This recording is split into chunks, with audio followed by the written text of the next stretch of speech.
시작을 합니다. 1장, 고린도전서 1장 우리 뒷부분을 보겠습니다. 26절부터 31절까지 우리 앞에 보시면서 우리 함께 합동하겠습니다. 26절부터 마지막 31절입니다. 형제들아 너희를 부르심을 보라. 육체를 따라 지혜로운 자가 많지 아니하며 능한 자가 많지 아니하며 문벌 좋은 자가 많지 아니하도다. 그러나 하나님께서 세상에 미련한 것들을 택하사 지혜 있는 자들을 부끄럽게 하시고 세상에 약한 것들을 택하사 강한 것들을 부끄럽게 하려 하시며 하나님께서 세상에 천한 것들과 멸시받는 것들과 없는 것들을 택하사 있는 것들을 폐하려 하시나니 이는 아무 육체도 하나님 앞에서 자랑하지 못하게 하려 하심이라. 너희는 하나님으로부터 나서 그리스도 예수 안에 있고 예수는 하나님으로부터 나와서 우리에게 지혜와 의로움과 거룩함과 구원함이 되셨으니 기록된 바 자랑하는 자는 주 안에서 자랑하라 함과 같게 하려 함이라. 아멘. 아멘. 우리 이 아침에 나온 여러분 한 분 한 분에게 우리 하나님의 큰 은혜가 함께하기를 축복합니다. 우리 서로 한번 인사하십시다. 주님 이름으로 축복합니다. 사랑합니다. 축복합니다. 사랑합니다. 이 고린도 전서는 주전 AD 55년경에 바울이 그 3차 전도 여행 직전에 그 에베소에 머물러 있으면서 기록한 그런 성경입니다. 특별히 이 고린도 전서에는 그리스도인들이 일상적인 생활에서 부딪히던 그 재반 문제들, 그것을 교훈을 하면서 실제적인 그 문제들을 편지에 담아서 기록한 성경이 바로 고린도 전서입니다. 바울은 이 고린도 전서에서 교회 내에 분쟁하는 문제들, 또 교인들 간에 법정 소송하는 문제들, 또 영적인 은사, 이 은사를 남용하는 이런 일들, 그리고 결혼의 문제들, 그리고 성만찬에 대한 문제들, 더 나아가서는 우상의 제물을 먹어야 되느냐 먹지 말아야 되느냐 이런 문제들, 그리고 15장 가면은 부활장으로 유명하죠. 부활의 문제에 대한 이런 올바른 길을 제시해 주고 있는 부분들이 바로 이 고린도 전서입니다. 고린도 교회는 아주 음란하고 부패한 사회 환경으로 인해 가지고 많은 문제점들이 교회 안으로 들어오게 되고 그 문제를 안고 그 시대에 서 있었습니다. 제가 그 고린도를 방문해 봤는데 성지순례 때 지금도 아주 큰 도시로 자리를 잡고 있습니다. 그리스의 고린도는. 그런데 그때 이미 그 항구 도시이기 때문에 많은 그 배들이 거기에 들어오게 되고 상인들이 들어오게 되고 도시가 아주 다른 도시에 비해서 부유했기 때문에 매춘이라든지 이런 죄악들이 아주 관영하는 그런 도시예요. 지금도 그 흔적들이 고린도에 가면 남아있고 또 의술 같은 것들도 굉장히 그 당시에 발달이 돼가지고 벌써 의사들 의료계가 거기서부터 시작하는 이런 부분들을 흔적을 발견할 수가 있어요. 지금도 그 고린도에 가면 높은 산이 있는데 그 산 위에 전부 매춘 행위하는 사람들이 올라가 있어요. 그리고 내려왔다가 밤에는 거기 올라가고 낮에는 내려와 살다가 이런 식으로 해서 이 고린도가 아주 부패한 그런 도시에 그런 곳에 교회가 자리 잡고 있었으니까 그 알게 모르게 바깥에 있는 세상의 문화들이 교회 안으로 자꾸 가지고 들어오게 됐다. 그러니까 교회가 말이 많을 수밖에 없었다는 겁니다. 그리고 교회 지도자들의 이름을 앞세워 가지고 파당을 짓기도 합니다. 교회가 파로 막 나누어지는 거예요. 또 부유한 계층하고 가난한 계층이 나눠지고 또 뭐 배운 사람 못 배운 사람 뭐 이렇게 나눠지고 그 벽이 교회 안에 서로의 이 벽이 아주 높았다고 하는 거. 그리고 그러다가 보니까 성도들 간의 법정 소송이 많아지게 되는 이런 일들. 또 결혼 및 성관계 이런 지저분한 일들이 또 우상의 재물 문제들이 교회 안에 들어와 있었다고 하는 것. 그래서 이 고린도전서를 기록한 목적은 이런 의문점들에 대해 가지고 신앙적인 답변과 교훈을 주기 위해서 이 고린도전서가 기록이 됐다. 그래서 우리가 교회를 목회하거나 또 교회를 우리가 섬기는 우리 성도들에게는 대단히 윤리적이고 도덕적이고 아주 바른 길이 어떤 것인가 하는 것들을 우리는 고린도전서에서 많이 공부하게 되고 또 우리가 깨닫게 되는 것입니다. 그래서 오늘 벌써 1장에 보면은 분쟁 문제가 먼저 대두되고 있는 것을 보게 됩니다. 앞부분에는 이렇게 인사말이 끝나자마자 10절부터 17절까지 보면은 고린도 교회가 분쟁이 일어나 있어요. 그러다 보니까 자, 나는 바울파다. 나는 아볼로에게, 나는 게바파다, 아볼로파다, 그리고 나는 그리스도파다. 10절에서 17절 사이에 보면은 막 그런 일로 분쟁이 일어나게 됩니다. 그래서 오늘 18절부터 31절에 쭉 이런 분쟁 속에 뭐라 그러냐면 너희들이 자랑할 것이 도무지 뭐가 있느냐. 그래서 이 바울은 먼저 자랑하지 못할 이유에 대해 가지고 쭉 설명을 하면서 우리가 진짜로 자랑하고 우리가 나타내야 될 부분은 이런 부분들이 아니다. 내가 무슨 파에 속했고 내가 누구하고 같이 있고 어디에 속했는지 이게 중요한 게 아니라 우리가 진짜 자랑해야 될 것은 예수 그리스도밖에 없다. 그래서 오늘 아침에 읽어드린 이 본문을 중심으로 해서 1장 내용을 우리가 살피는데 우리가 자랑 못할 이유가 있다는 거예요. 그러니까 자랑하지 말라는 건데 자랑하지 못할 이유가 우리가 있는데 우리가 그것이 무엇인가? 여러분 사람은 자랑한 만날 것이 사실 따지고 보면은 아무것도 없어요. 그런데도 막 우리는 자랑하고 싶잖아요. 잠언 27장 1절에 보면은 이런 말씀이 나옵니다. 내일 일도 자랑하지 말라. 내일 일도 자랑하지 말라. 또 예레미야 선지자는 예레미야 9장 23절과 24절에서 이런 말을 합니다. 지혜를 자랑하지 말라. 용사는 용맹을 자랑하지 말라. 부자는 부함을 자랑하지 말라. 오직 하나님 아는 것을 자랑하라. 그렇게 말씀했어요. 지혜, 용맹, 재물 이런 것들을 자랑하지 말고 오직 하나님을 아는 것을 자랑하라. 예레미야 선지자가 그렇게 이 말씀과 오늘 이 본장에 나오는 말씀과 상통하는 그런 말입니다. 그래서 바울도 자랑하지 말라. 너희들이 뭐가 잘나가지고 이파저파 갈려가지고 내가 최고라고 가졌다고 뭐 했다고 그렇게 하지 말라. 자랑하지 말라. 그러면 왜 우리가 자랑하지 말아야 될까? 자랑 못할 이유가 뭘까? 오늘 첫 번째로 보면은 26절을 보면은 육체적 조건이 우리가 우수하지 못하기 때문에 자랑하지 말라는 거예요. 자, 26절을 봅니다. 형제들아 너희를 부르심을 보라. 육체를 따라 지혜로운 자가 많지 아니하며 능한 자가 많지 아니하며 문벌 좋은 자가 많지 아니하도다. 우리 예수 믿는 자들 기독 신자가 된 것은 우리가 육체적 좋은 조건 때문에 선택된 것이 아니고 하나님의 은혜로 됐다는 것. 여러분 그렇게 믿으십니까? 우리가 뭐 육체적으로 내가 뭐 외형적으로 뭘 갖춰가지고 내가 하나님 앞에 은혜 받고 구원받은 게 아니라는 거죠. 온전히 하나님의 은혜로 된 것이다.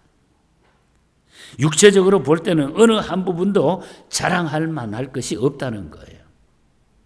그렇습니다, 여러분. 이스라엘을 선택하심도 그들의 수나 뚜렷한 좋은 조건 때문이 아니라는 거예요. 오직 하나님께서 선택하셨기 때문에, 하나님이 은혜를 주셨기 때문에. 그러므로 자랑할 수는 없다. 자랑할 수 없다. 생각해보면 우리들이 뭐 잘났다고 그러지만 실제로 뭐 잘난 것이 뭐 있습니까? 많이 배웠다 그러는데 뭐 거기서 거기잖아요. 다. 뭐가 우리가 잘나고 많이 배웠어요. 뭐 가정 형편이 남보다 좋다 나쁘다 별 자랑할 거 없어요. 다 거기서 거기라는 거죠. 무엇 하나 우리가 자랑할 것이 없다는 거예요. 육체적 조건이 우수하지 못하다는 거예요. 따지고 보면 하나님 앞에서 우리가 딱 섰을 때에 하나님이 이 땅에 보내주셨고 하나님이 하시는 일인데 그게 뭘 우리가 자랑할 수 있느냐. 그런데 사람들은 그거 자랑하다가 시험 들고 그거 자랑하다가 넘어지고 이러잖아요. 그래서 우리는 전부 겸손하게 하나님 앞에 감사하는 마음으로 서라는 거예요. 감사하는 마음으로. 그래 살면은 은혜가 넘치게 될 줄 믿습니다, 여러분. 그리고 자랑하지 못할 이유는 그 다음에는 미련하고 약하기 때문에 우리는 다 미련하고 약하다는 거예요. 본문이 말하죠. 27절 봅니다. 그러나 하나님께서 세상에 미련한 것들을 택하사 지혜 있는 자들을 부끄러게 하려 하시고 세상에 약한 것들을 택하사 강한 것들을 부끄럽게 하려 하시며 무식하고 약한 자들을 불러서 하나님의 교회에서 그들이 하나님의 능력으로 유식한 자들과 강한 자들을 부끄럽게 하신다. 그렇게 말한 거예요. 그렇습니다, 여러분. 비록 가난하고 약하지만 청년 결백하게 살아드릴 때에 많은 사람들이 그들의 생활을 보고 부끄러워하면서 사는 이런 삶을 살게 되는 겁니다. 성도들이 타락하지 아니하고 신앙 인격적으로 존경을 받을 수 있게만 산다고 하면은 세상에 믿지 않는 사람들, 강하고 유식한 사람들도 성도들 앞에서 부끄러움을 당하게 된다. 그런 이야기들이에요. 그러므로 우리가 자랑할 수 없는 것은 우리들의 육체적인 모든 것으로 강하고 유식한 사람들을 부끄럽게 하는 것이 아니고 우리는 오직 하나님의 은혜로 되어져 있기 때문이라는 거예요. 우리가 어떤 육체적으로 내가 가지고 있는 내가 삶의 어떤 내가 소유한 것을 가지고 내가 자랑해서 다른 사람을 변화시키는 것이 아니라 우리는 오직 하나님의 은혜로 되어져 있기 때문에 미련하고 약하기 때문에 우리는 자랑할 수가 없다. 그러니까 분쟁이 일어나니까 이 바울이 그런 이야기를 쫙 들려주는 거예요. 본인 자신이 그런 체험들을 다 했잖아요. 세상에 가질 만큼 가져봤고 배울 만큼 배워봤던 사람. 어디 내놓아도 2등이 서러울 정도로 부족함이 없는 사람이었는데도 불구하고 지금 내가 낮아져가지고 하나님을 만나고 보니까 예수님을 믿고 보니까 구원받고 보니까 그게 아니더라. 그래서 우리는 다 미련하고 약하기 때문에 뭘 그렇게 자랑하냐, 뭘 그것 때문에 분쟁하느냐 이 말이에요. 그래서 우리는 오직 하나님의 은혜로 되었다고 하는 거 잊어버리지 않기를 바랍니다, 여러분. 아무도 자신을 속이지 말라. 너희 중에 누구든지 이 세상에서 지혜 있는 줄 생각하거든 어리석은 자가 되라. 그리하여야 지혜로운 자가 되리라 그랬어요. 하나님의 은혜는 바로 거기에서 넘치게 된다. 그래서 미련하고 약하기 때문에 우리는 자랑하지 못한다. 또 하나의 이유는 천하고 멸시받는 자들이기 때문에 우리는 28절입니다. 하나님께서 세상에 천한 것들과 멸시받는 것들과 없는 것들을 택하사 있는 것들을 폐하려 하시나니 천한 것들이라고 하는 것은 문별이 좋지 못해서 종의 신분과 같은 것을 말합니다. 뭐 가문이 안 좋다, 뭐 부족하다, 천한 옛날에 뭐 이 종들 또 노예 제도 이런 등등 이 신분 문제에 대해서 그리고 멸시받는 것들이라고 하는 말도 같은 맥락에서 우리가 생각을 하면 되는 겁니다. 즉 사람들이 볼 때는 별로 이 땅에서 존재 가치가 없는 신분을 가진 자들을 말하고 있다는 거죠. 그리하여 사람들에게 멸시와 천대를 받는 자들을 불러서 하나님은 하나님의 사랑과 은혜를 받게 했기 때문에 우리는 육체적으로 절대로 자랑할 수가 없는 거예요. 우리가 따지면 다 그런 사람이 이방인들이었기 때문에. 천하고 멸시받는 자들이었기 때문에 우리는 자랑할 수가 없다는 거죠. 자랑할 것이 없다는 거예요. 하나님의 사랑을 우리는 그런 상태에서 받았다고 하는 거죠. 너희들이 그런 가운데서 구원받았는데 뭐가 지금 교회 나와서 좀 안다고 해가지고 분쟁이 돼가지고 바울파다, 나는 게바파다, 아볼로파다, 나는 그리스도파다 이래가지고 막 떠들고 교회가 분쟁이 되니까. 그러니까 전부 중구난방으로 사람 중심이 돼버리니까 자랑하지 마라. 자랑하지 마라. 우리가 자랑할 것은 오직 하나님밖에 없다. 우리가 믿은 나를 구원해 주신 예수 그리스도밖에 없다. 이것을 말씀하고 있는 것입니다.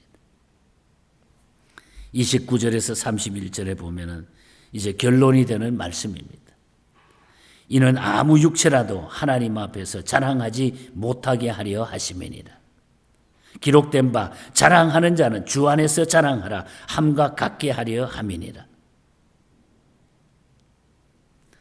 인간은 자랑할 것이 아무것도 없습니다.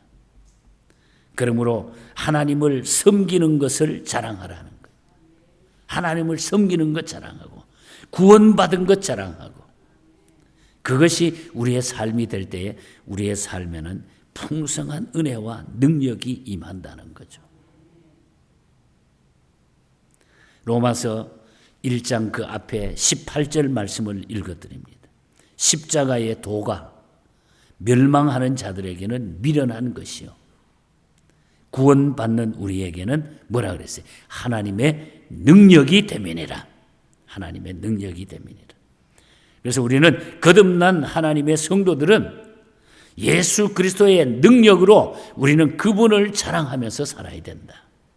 그분께서. 그래서 윌 스미스 목사님이 아주 신학적인 찬송 한 장을 우리에게 써주셨어요.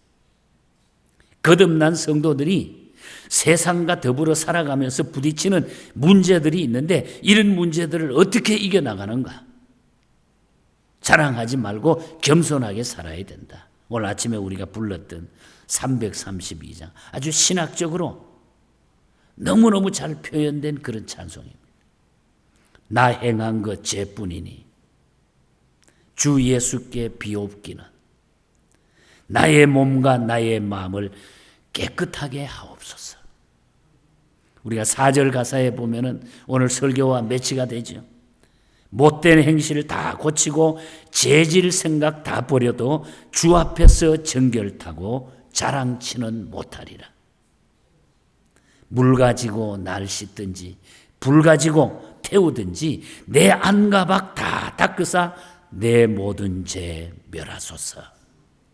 우리의 심정이 이런 심정이라는 거예요. 예수 믿는 사람들은 엎드리면 하나님 나 같은 죄인 살려주시고 구원해 주신 것 너무 감사해요.